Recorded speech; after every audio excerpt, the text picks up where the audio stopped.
saat kita lanjutkan bincang-bincang kita ini lebih seru dan lebih bermanfaat bagi kita, khususnya orang tua yang sekarang sedang mungkin galau untuk mencari sekolah anaknya dan sebagainya, atau mungkin ada isu-isu harus ada bayar sekian masuk sekolah ini dan sebagainya.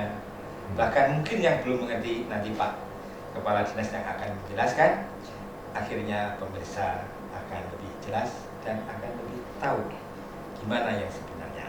Mari kita jumpa lagi dengan Pak Kepala Dinas Pendidikan Kabupaten Kota Waringin Timur. Pak, kita lanjutkan lagi Pak ya. Tadi kita sudah mulai ke arah artinya memang betul-betul menjaga integritas, menjaga bahwa tidak ada sama sekali pungutan untuk masuk ke sekolah, ya, khususnya yang disediakan oleh pemerintah, ya, tidak ada. Nah ini kalau keterkaitannya dengan orang-orang yang kurang mengerti tentang teknologi ini, apakah alangkah baiknya seperti apa Pak mereka? Silakan Pak. Baik Pak, sebelumnya saya jelaskan kita sudah memasuki era digital Pak. Ya. Dunia pendidikan suka tidak suka, mau tidak mau, wajib jangan sampai ketinggalan teknologi. Apalagi sudah kita masuki revolusi industri 4. Ya. Revolusi industri 4, dunia pendidikan jangan sampai kalah dengan dunia yang lain. Itu pesan Pak Menteri memang Pak.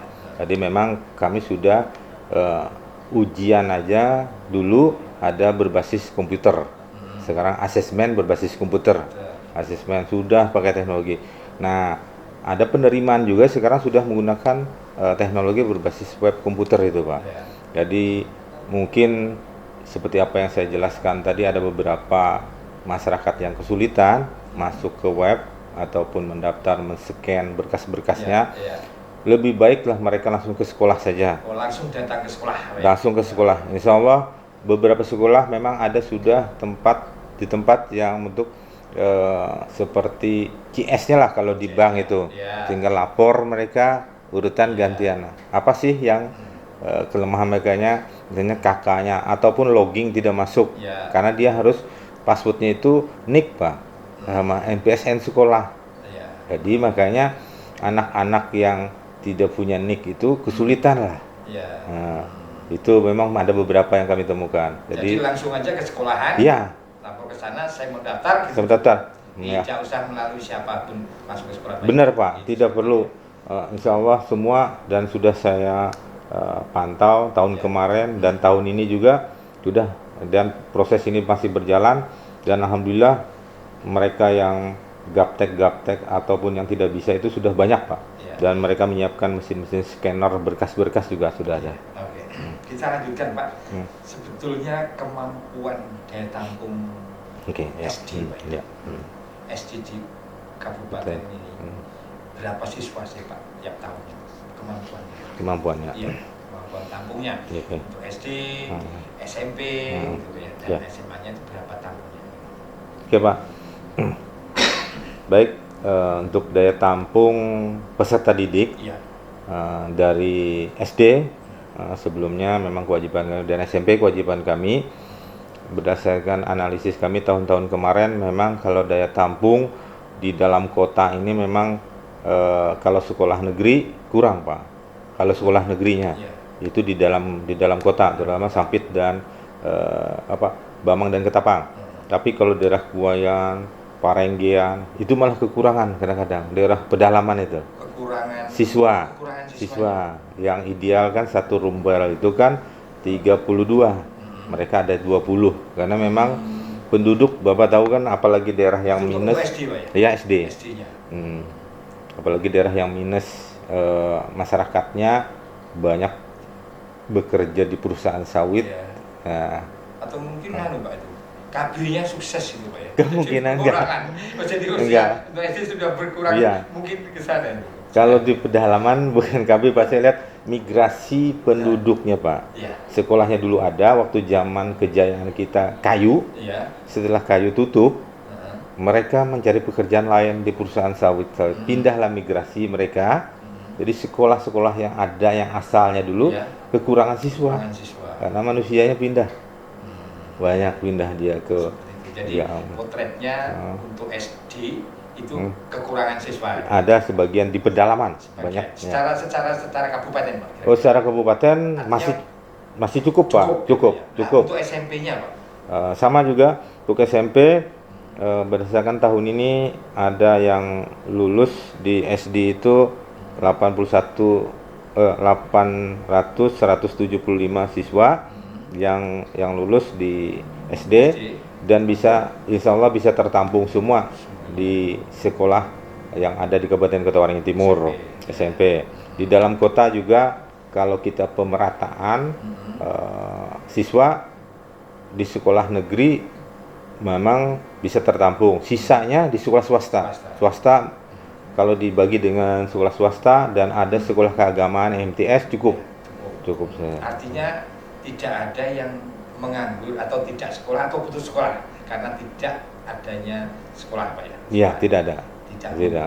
Tidak mungkin karena ada beberapa sekolah juga yang tidak menggunakan zonasi seperti MTS, terus swasta tidak menggunakan zonasi, ya, bebas. Dan sekarang sedikit aja, Pak ya, memang ini wewenang provinsi ya, kaitannya dengan SLTA. Lulusan SMP kan pasti akan melanjutkan SLTA. Menurut potret Bapak, SLTA yang ada di Kota Waringin Timur ini bisa menampung nggak lulusan SMP?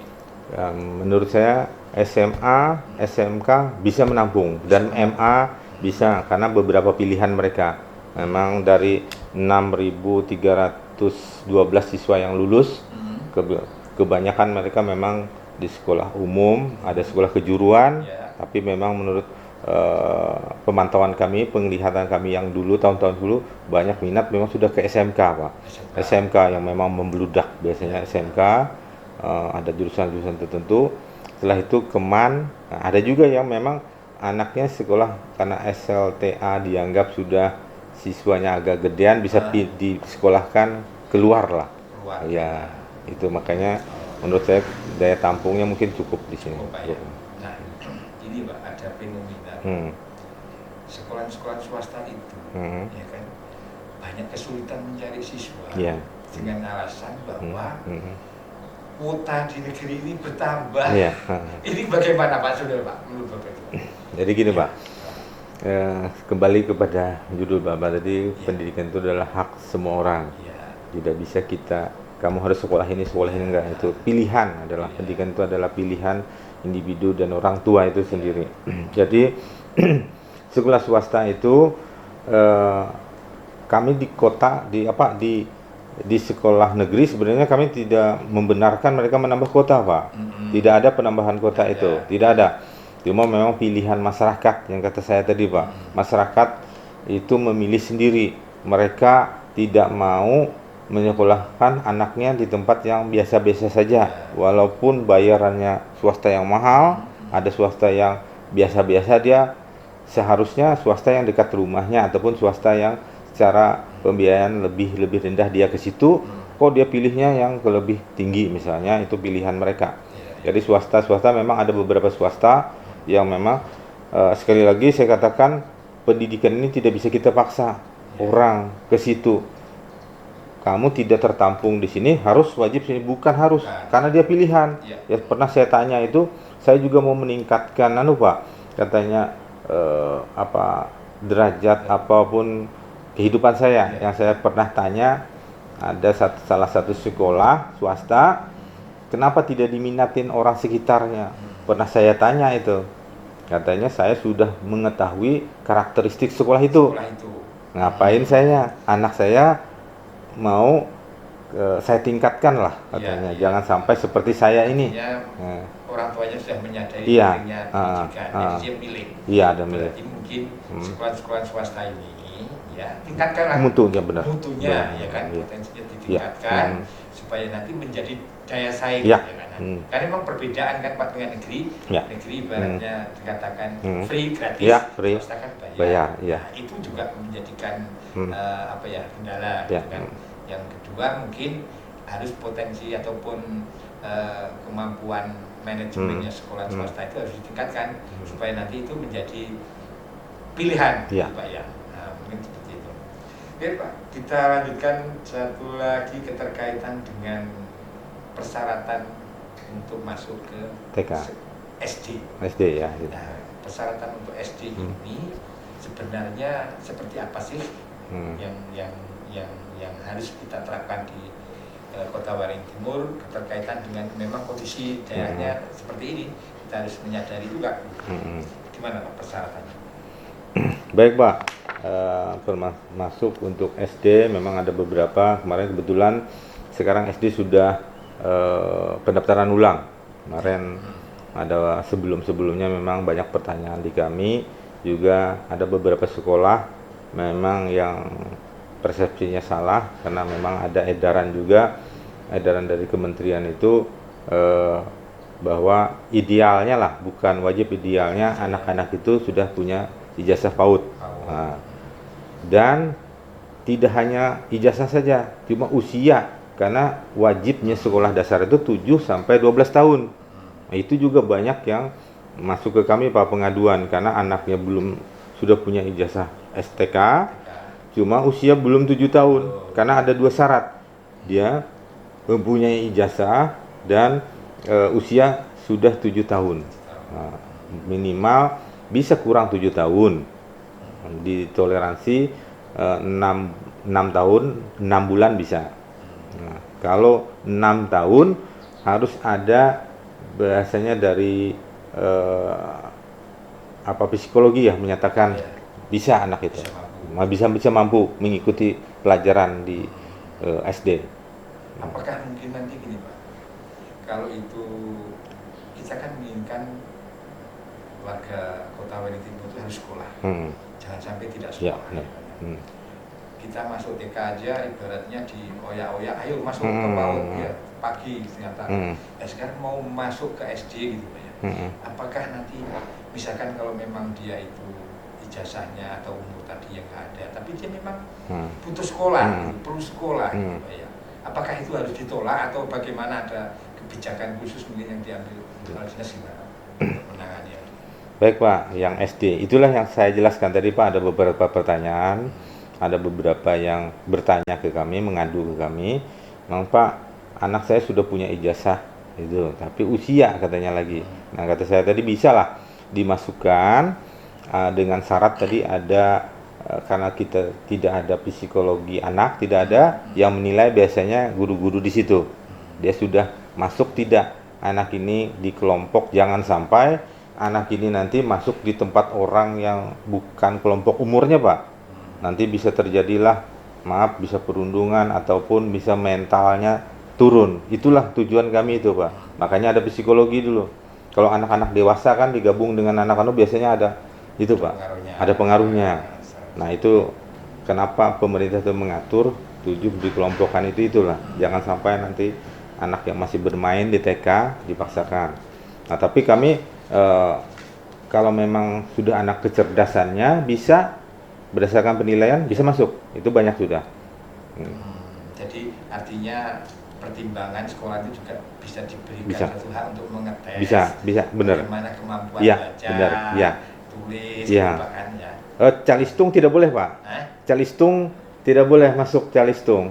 Tidak boleh baca tulis hitung, tidak boleh. Dia hanya bisa kemampuan apa sudah kembang anak ini bisa menerima enggak, itu aja. Bukan calistung, dilarang calistung, baca tulis hitung dilarang, tidak boleh. Artinya sebetulnya sekolah itu dikasih keleluasaan. Ya, keleluasaan, benar kata Bapak. Jangan sampai ada yang tidak sekolah. Ya, benar. Dan jangan juga dipaksakan anaknya itu, nanti kasihan lah. Nah, kalau sudah sampai di situ drop dia nanti, karena dia terlalu diporsir. Ada di usia. Makanya pemerintah mengatur 7-12 tahun. Kenapa? Bukan peraturan dalam Permendikbud itu usia anak SD itu 7-12. Iya, usianya SD itu 7 sampai 12 tahun. 13-16 itu SMP. 17 sampai 16 sampai 18 itu SMA. Itu usia pendidikan. Berarti sebenarnya usia masuk SD itu 7 tahun. 7 tahun itu. Kalau 6,5 itu mungkin dipertimbangkan. Dipertimbangkan bisa sekarang. Ya. Ya. Oke, Pak, sebentar. Pemirsa, mungkin pemirsa kurang jelas, akan kami jelaskan lagi bahwa untuk masuk SD di Kabupaten Kota Waringin Timur memang usia juga perlu dipertimbangkan, ijazah TK juga perlu dipertimbangkan, tapi ada pertimbangan lain adalah kebijakan daripada sekolah itu sendiri, ya kan? Dengan harapan bahwa mengapa usia, ya kan? Karena nanti kalau sudah masuk SD akan tercampur dengan usia-usia yang memang sudah seusia sekolah di SD. Itu akan mempengaruhi jiwa, mentalitas daripada anak-anak kita. Makanya sebagai orang tua kita harus menyadari hal tersebut. Seyogianya kalau sekarang ini masih punya balita, berduyun-duyunlah untuk disekolahkan di PAUD atau di TK di sekitar kita. Artinya biar anak-anak itu bisa sosialisasi dengan teman-temannya dan nanti untuk persiapan masuk SD yang akan datang, ya. Pemirsa, kita kembali lagi ke Pak Kepala Dinas. Selanjutnya, Pak, ini tentang fasilitas sekolahan. Gambarannya seperti apa sih fasilitas pendidikan di Kabupaten Kota Waringin Timur itu? Fasilitas fisiknya, gedungnya, fasilitas guru-gurunya, dan mungkin fasilitas pendukung yang lainnya. Nah, kita awali daripada fasilitas gurunya, Pak. Apakah menurut Bapak itu sudah mencukupi, khususnya SD, kasusnya, Pak? Jadi satu SD itu berapa sih sebenarnya guru yang harus pas atau standarnya, Pak? Ya. Monggo, Pak, silakan. Baik, Pak. Untuk dalam SPM ada juga standar pelayanan minimum itu 8 standar. Salah satunya adalah tentang standar PTK, Pak, pendidik dan tenaga kependidikan. Nah, jadi rasionya memang idealnya dalam SPM standar pelayanan minimum itu kalau di SD satu kelas itu satu guru kelas. Nah, satu sekolah itu minimal ada 9 guru. 6 guru kelas, 1 guru agama, 1 guru penjaskes, dan 1 kepala sekolah. Berarti 9 idealnya.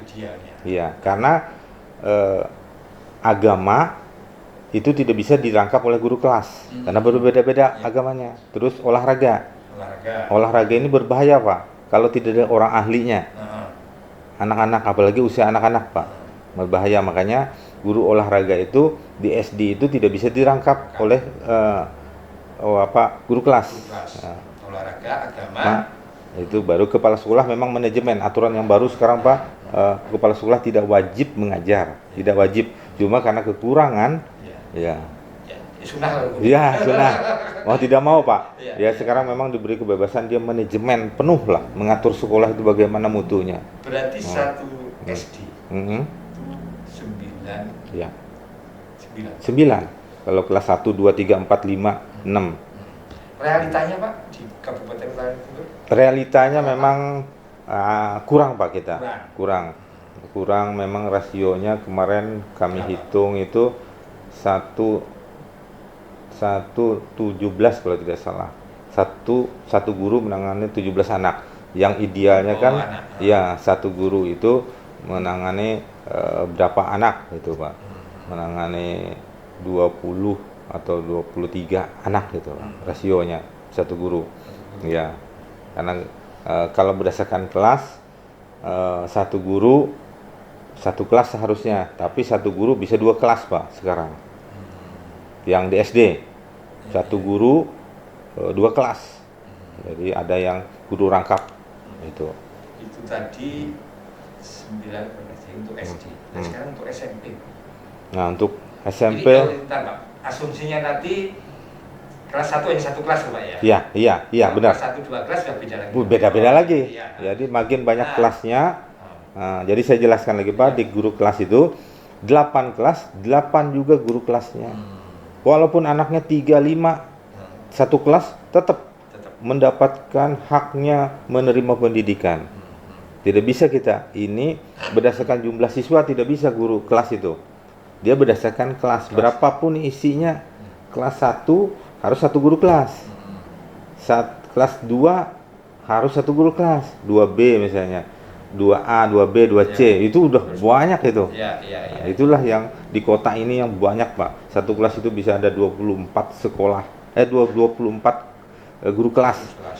Karena banyak sekolahnya. Iya, kalau kelas 1 ada AB aja 2 Iya. kali 6 ada 12. 12. 12. Ya, itu 2 kelas saja. Ya. Ada yang 3 kelas, ada yang Pak. Iya. Makanya pengalaman kami seperti itulah. Terus untuk SMP-nya, Pak. Hasilnya SMP. Nah, untuk SMP Iya. rasionya memang ada sih beberapa mapel tertentu yang masih kurang, Pak. Yang masih kurang, terutama mapel-mapel yang menurut pemetaan kami kemarin itu guru agama juga kurang. Guru agama terutama agama memang Islam dan agama Hindu Keharingan. Memang tidak ada sekolah di kita, dan anak-anak yang beragama Hindu Keharingan kan wajib. Katolik juga, Kristen, walaupun 3, 4, 5 anaknya tetap diajarkan seperti itu. Tapi alhamdulillah kami biasanya dengan sekolah terdekat, Pak. Digabung dengan sekolah terdekat biasanya. Karena misalnya anak yang beragama Katolik di sekolah A cuma 3, di sekolah B ada 7, di mana sih mereka nanti gabungkan?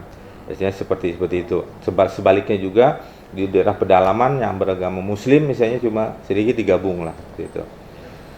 Nah, ini kan sudah SMP ini, Pak. Gurunya itu standarnya berapa?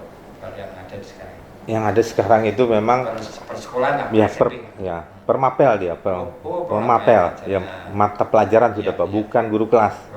Ya, ada mapel bahasa Inggris, bahasa Indonesia, PPKN, ada IPA, IPS itu Pak, ada keterampilan, ada olahraga, ada kesenian, ada penjaskes itu termasuk mulok Pak. Ada juga yang tidak wajib. Kalau yang wajibnya tadi ada beberapa mapel itu Pak. Jadi rata-rata yang standar berapa? Yang standar sih memang kalau dengan kepala sekolah 11 satu sekolah, satu SMP. Kita sudah sampai hal ini. Nah sekarang ini Pak, kira-kira apa sih kebijakan apa untuk Bapak laksanakan keterkaitannya dengan mungkin kalau tadi kita lihat kan kekurangan guru, ya kan? Apa kira-kira yang diambil Pak? Apakah ada tenaga honorer atau apa gitu Pak?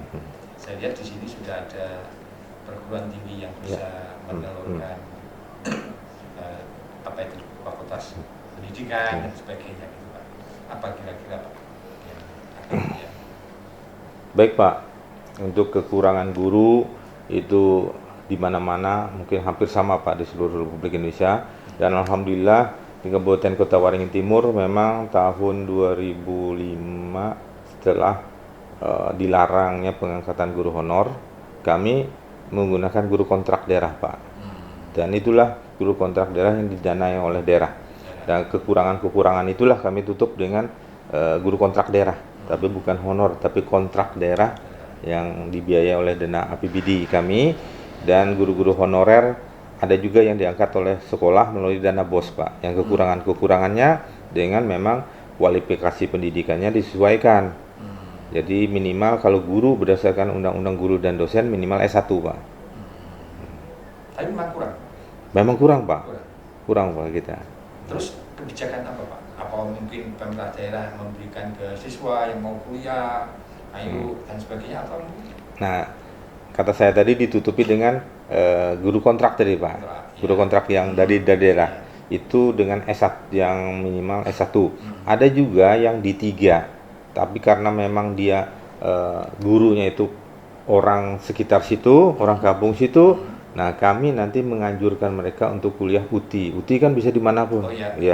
Jadi kami dimanapun tidak terbatas ruang waktu UTI itu.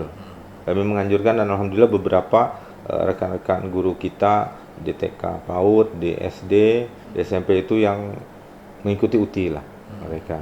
Kalau yang di dalam kota mungkin ada perguruan yang kata Bapak tadi Ya. ada Muhammadiyah sekarang, kependidikannya kan ada, di situ bisa. Ikip. IKIP ya, sudah.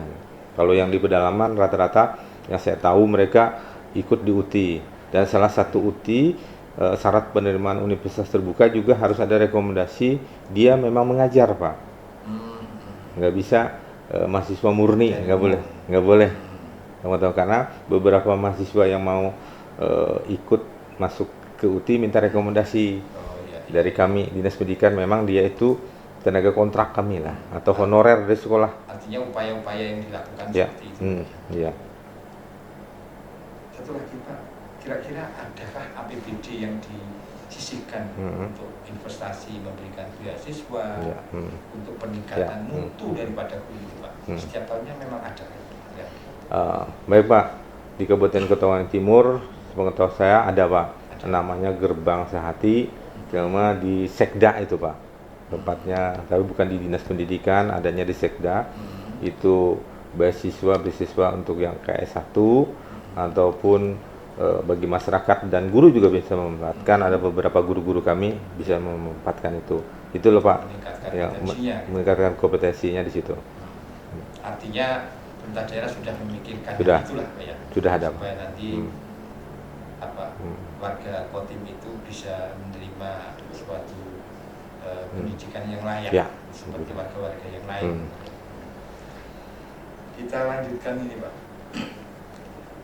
Kalau mulai 2021 ini keterkaitan dengan kearifan lokal Pak ya. 2021 ya. Kearifan lokal, Pak ya. Jadi kan saya dengar atau mungkin Bapak dengar, masyarakat juga mengetahui juga, ya kan, mulai 2001 itu selalu berbicara keterkaitannya adalah muatan lokal, pelajaran lokal, ya kan, di mana 21 mengatakan akan dilaksanakan, ya kan, keterkaitan itu adalah bahasa lokal, sampai kan. 2022 juga berbicara lagi akan lagi Pak. Terus ini 23 ini apakah masih akan atau sudah direalisasikan Ya. gitu Pak? Monggo Pak, silakan Pak. Bisa masyarakat mengetahui Pak. Baik Pak, terima kasih Pak. Berkaitan dengan muatan lokal, sebelumnya saya jelaskan dulu. Muatan lokal memang sebenarnya kearifan lokal, bukan bahasa Inggris. Ya. Sering di sekolah bahasa Inggris. Dalam muatan lokal yang saya tahu sudah ada peraturan Pergub, peraturan gubernur, peraturan daerah Provinsi Kalimantan Tengah yang mengatur ada beberapa item untuk muatan lokal. Itu termasuk ayaman disesuaikan, misalnya di desa muda, keterampilan membuat tembikar atau apa disesuaikan dengan daerah, itu muatan lokal namanya. Bukan. Nah, kebetulan di Sampit memang bahasa Sampit lah, Dayak juga, cuma rumpunnya Sampit. Bahasa Sampit. Itu memang sudah pencetakan bukunya sudah ada Pak, dari Bapeda kemarin sudah untuk guru-gurunya, hanya untuk gurunya, belum untuk siswanya. Dan kemarin tahun 2023 ini kita ada program dari Kementerian Pendidikan dan Kebudayaan melalui Dirjen Kebudayaan, ada revitalisasi bahasa daerah Pak. Revitalisasi bahasa daerah, artinya bahasa daerah yang mau punah itu direvitalisasi. Jangan sampai bahasa Sampit nanti terancam punah seperti bahasa-bahasa yang lain. Karena bahasa Sampit terus terang, bahasa Dayak, bahasa Sampit memang tidak ada alfabetnya lah, ABC atau Wono Coroko seperti di Jawa. Nah, itu makanya mereka tidak akan hilang, dan mereka ada universitasnya juga, ada perguruannya. Nah, bahasa Sampit hanya penuturnya saja, hanya ada penutur. Nah, itulah kami kemarin alhamdulillah dengan bekerja sama dengan Balai Bahasa Pak, revitalisasi bahasa Sampit sudah beberapa kali kami laksanakan. Yang kemarin juga di lantai 2 Sekda kami melaksanakan beberapa guru-guru. Kita mencoba lah menggunakan bahasa Sampit ini sebagai kurikulum muatan lokal. Memang kesulitannya yang pernah kami alami Pak, itu penuturnya lah Pak. Penuturnya kurang. Jadi walaupun ada peserta didik, kalau di daerah Bamang, Ketapang, pesisir ataupun daerah Kota Besi itu sudah menggunakan bahasa Sampit masyarakatnya, Pak. Cuma guru-gurunya yang maaf orang Banjar, orang Jawa, orang Sampit sendiri juga yang tidak bisa. Dia hanya bisa bahasa Dayak. Nah, disitulah kami, dan alhamdulillah sekarang penutur-penutur itu guru-guru kemarin ada 20 sudah kami laksanakan guru-gurunya. Kami guru-gurunya dulu baru sekarang didiknya.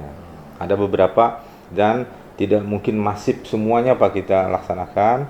Ada beberapa dan tahun ini mungkin daerah dari Bamang sudah kami petakan itu Pak. Untuk kurikulum muatan lokal memang benar kata Bapak, terutama nanti mungkin kami penuturnya lewat pantun, syair itu dulu pakai bahasa sampai ya budayawan itu. Jadi yang sebetulnya yang mengalami kesulitan apa Pak? Atau tenaganya yang nggak ada atau sudah tidak diminati kalau menurut? Nah itu memang pertanyaan sama seperti. Ada fakultasnya tuh Pak itu? Fakultasnya belum ada. Belum ada. Fakultas bahasa Dayak aja nggak ada Pak. Kalau nggak salah itu di Unpad itu hanya sastra Indonesia ya? Iya, sastra Dayak belum ada. Belum ada. Belum ada. Sastra Banjar aja nggak ada. Ada. Nah, ada sastra Jawa, sastra iya. Sastra Bugis ada, sastra Jepang ada. Nah, jadi memang belum menerapkan itu Pak. Belum ada Pak di perguruan tinggi. Pengetahuan saya tidak ada Pak. Sastra bahasa Dayak itu belum ada. Pengetahuan saya masih belum ada. Jadi satu-satunya yang kerjasama dengan Balai Bahasa mengajarkan ya. Itu kan dalam rangka untuk mempersiapkan muatan lokal itu. Benar Pak. Ya mudah-mudahan kami support, kami doakan supaya nanti secara perlahan-lahan tiap sekolah, khususnya mungkin yang SD. Ya benar Pak. Khususnya yang SD dan mulai gitu ya.